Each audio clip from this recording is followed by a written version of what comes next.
Capturing the vast geometric potential of the everyday, Louise Tuckwell's works are an exercise in equilibrium. The artist speaks a geometric language honed over decades, always inspired by the non-objective artists she discovered in the mid-1980s, including Agnes Martin, John Nixon, Peter Atkins, Alan Middleman, Nigel Hall, and Joe Felber. There is a musical valency to her works, a kind of abstract notation deconstructing sound into a symbiosis of colour and shape.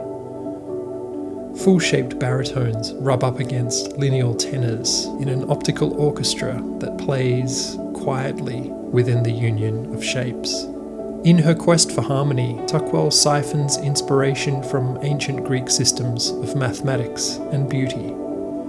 The paintings emblemize the golden mean, the ideal midpoint between excess and deficiency, beauty and truth. Entwined with mathematics, this philosophy sees three ingredients to beauty: symmetry, proportion, and harmony, which Tuckwell consciously enlists in her formalist plays of colour, shape, and line.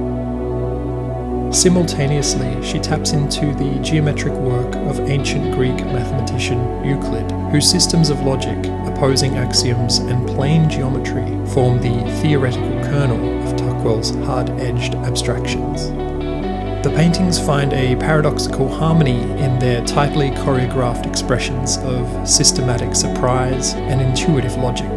They are at once expressive and restrained, drawing us into their push and pull orbit between that which is revealed and that which is concealed.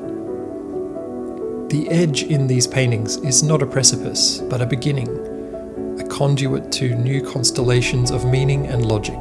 Though they are proudly non-objective, Tuckwell's works are also mindscapes, prismatic reflections of the way the artist sees the world.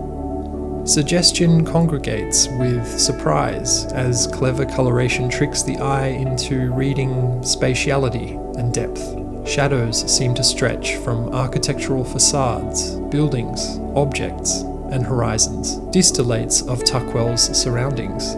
Yet overshadowing these glimmers of three-dimensional form is a proud non-objective flatness that hints at the catharsis of letting go, of recognition and of control. Doing away with representations of foreground and background, Tuckwell symbolically negates the notion of temporal dissonance, suggesting that everything exists in the here and now. Pace slows down as you spend time with the works, watching their bright tectonic plates mingle in perfect junction. Tuckwell's new series of sculptures extends the architectural cadences of her paintings. The crisp edges of her abstract geometries and their intimations of shadow are physicalized in the sculptural planes, which must be encircled to be properly read. Yet Tuckwell avoids any over-reading of her compositions. She is simply celebrating the vivacious possibilities of colour and shape. These works are totems to the pleasure of beauty. They are built without preconception, tapping into that intuitive stream between head and hand, imagination and realization. Intersecting diagonals, dense colour juxtapositions, and subtle perspectival shifts build a visual vocabulary that speaks to the wonderment to be found in simplicity, the pure joy of paint, shape, colour. Here we glimpse the catharsis of geometry, its offering of calm and quietude.